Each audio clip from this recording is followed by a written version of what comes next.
ட்ரம்பிடம் 45 லட்சம் கோடியை கொடுக்கும் மோடி. அமெரிக்காவின் 500 பில்லியன் டீல் சாத்தியமா? பிரதமர் மோடியுடன் அமெரிக்க அதிபர் டொனால்ட் ட்ரம்ப் நேற்று பேசினார். அதன் பிறகு இந்தியாவுக்கான வரியை 18% குறைக்க உள்ளதாக ட்ரம்ப் அறிவித்தார். அவர் இந்தியா அமெரிக்காவிடமிருந்து $500 பில்லியன் மதிப்பிலான பொருட்களை வாங்க உறுதியளித்துள்ளதாக கூறியுள்ளார். $500 பில்லியன் என்பது இந்திய மதிப்பில் 45.5 லட்சம் கோடியாகும்.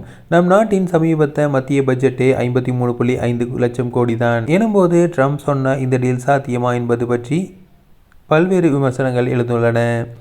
டொனால்ட் ட்ரம்ப் நம் நாட்டுக்கு 2 கட்டங்களாக 50% வரியை போட்டார். அமெரிக்காவுடனான வர்த்தக பற்றாக்குறைக்கும் 25%, ரஷ்யாவிடம் கச்சா எண்ணெய் வாங்குவதற்கு அபராதம் என்று இன்னொரு 25% என மொத்தம் 50% வரியை போட்டார். இதனால் நம் நாட்டின் வர்த்தகங்கள் பாதிக்கப்பட்டனர். நம் நாட்டிலிருந்து அமெரிக்காவுக்கான பொருள்களின் ஏற்றுமதியை சரிவை சந்தித்தது. இந்த பிரச்சனையை தவிர்க்க அமெரிக்காவும் நம் நாடும் தொடர்ந்து பேச்சுவார்த்தை நடத்தி வந்தது. இந்த நிலையில்தான் பிரதமர் நரேந்திர மோடியும் அமெரிக்க அதிபர் டொனால்ட் ட்ரம்பும் நேற்று தொலைபேசி வாயிலாக பேசினர். அப்போது இரு நாடுகளுக்கு இடையே வர்த்தகம், செயல்பாடு உள்பட பல்வேறு அம்சங்கள் பற்றி விவாதிக்கப்பட்டது. இந்த பேச்சுவார்த்தைக்கு பிறகு டொனால்ட் ட்ரம்ப் தனது ட்ரூத் வலைதளத்தில் பிரதமர் மோடி உடனான நட்பு மற்றும் மரியாதையின் காரணமாக அவரது கோரிக்கையை அமெரிக்கா ஏற்றது.